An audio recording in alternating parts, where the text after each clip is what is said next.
Bismillahirrahmanirrahim. Assalamu alaikum. Welcome to the name of Allah. حضرت ابو الحسن رحمتاللہ تعالیٰ علیہ حضرت معاذ ابن جبل رضی اللہ تعالیٰ عنہ کے پاس بیٹھا کرتے تھے. فرماتے ہیں ان سے جو پیار بڑھا تو پھر میرا مصلی سے بھی بڑھ گیا. تابعی ہیں. فرماتے ہیں صحابی رسول سے محبت ہوئی تو ذکر سے بھی ہو گئی, پھر درود شریف سے بھی ہو گئی. محبت ان سے بڑھی تو پھر اللہ نے مسجد کا پیار بھی بڑھا دیا. آپ فرماتے ہیں کہ میری ہر وقت بھی یہ چاہتی تھی کہ بس اللہ اللہ کروں, بس اللہ اللہ کروں, بس نہ میں ذرا تھوڑی جان چھڑاؤں لوگوں سے, کو 10 منٹ ملے تو میں کچھ 4 نفل پڑھ لوں, میں تھوڑا سا نہ بچوں لوگوں سے, اور مجھے تسبیح ملے تو میں نہ کچھ 400-500 دفعہ استغفار پڑھوں, سبحان اللہ الحمدللہ اللہ اکبر لا حول ولا قوت الا باللہ, میں نہ تسبیحات پڑھوں. فرماتے ہیں کہ بچے تھے گھر میں 6-7, غربت تھی, کام ملتا کوئی نہیں تھا, اور میں کام چور نہیں تھا, کام ڈھونڈتا تھا, پر اللہ کی قدرت کے کام نہیں ملتا تھا. فرماتے ہیں کہ میں نے ایک دن اپنی اہلیہ سے کہا کہ آج میں پھر جاتا ہوں کام ڈھونڈنے. تو میری بیوی بڑی فرما بردار تھی, پر اس دن نہ غربت کے ہاتھوں تنگ آ کے کہنے لگی آج نانا کوئی تو چیز لے کے آیا, تو مجھ سے بچوں کی بھوک نہیں دیکھی جاتی. سب روگاں دا روگ محمد جس دا نام غریبی, کنڈ بلا کے لنگ جاندے نہیں دوست یار قریبی. آج میں کچھ لے کے آیا تو میں بچے لے کے میکے چلی جاؤں گی. شیخ فرماتے ہیں کہ میں بڑا پریشان گھر سے نکلا, پر میں نے صبح سے لے کے زور تک کام ڈھونڈا, کام ملا کوئی نہیں. تو میرے دل میں خیال آیا چلو کام نہیں ملتا تو اللہ اللہ تو کرے نا, چلو بندوں کی مزدوری نہیں ملتی تو رب کریم کی عبادت ہی کرتے ہیں. فرماتے ہیں کہ میں نے نا فرات کے پانی سے وضو کیا نہر کے, شدید دھوپ تھی, ساتھ ریت تھی اور ریت تپ رہی تھی.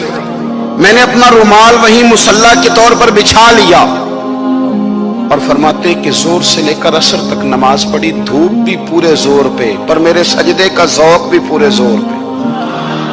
فرماتے ہیں سورج بھی چمک رہا ہے اور رب کی عبادت کا ذوق بھی پورے زور پہ. میں سجدہ کروں تو پھر میرا اٹھانے کو جی نہ چاہے.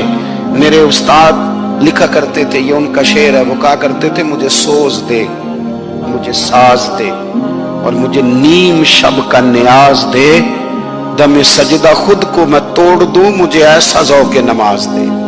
اور میں تیری بہار کا پھول ہوں, میں کھلا بھی ہوں تو تیرے لیے, مجھے میری شاخ سے توڑ لے, مجھے اپنی زلف کا ناز دے.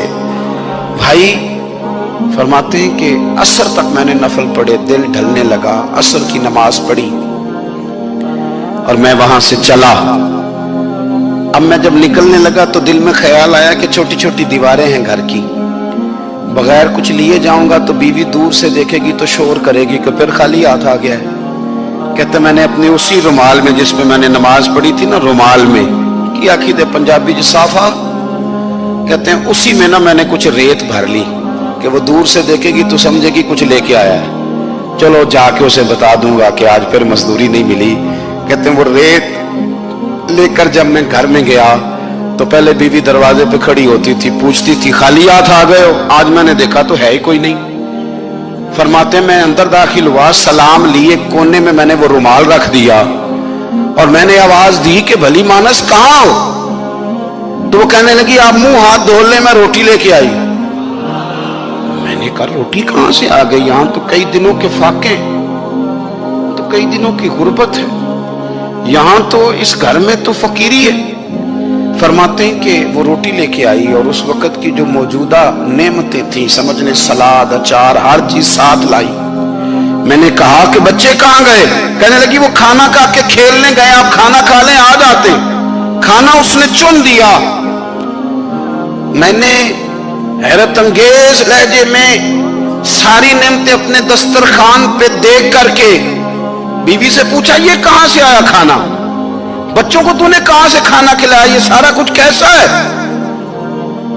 کہنے لگی پتہ نہیں آج آپ کس کریم کی مزدوری کرنے چلے گئے تھے, پتہ نہیں کس کریم کی, میرے گھر میں تو اتنی نعمتیں آئی ہیں کہ مجھ سے سنبھالی نہیں جا رہی, اتنا اناج ہے, اتنا گندم ہے, کس کریم کے دروازے آج چلے گئے تھے. یہ کہتے کہتے وہ اٹھی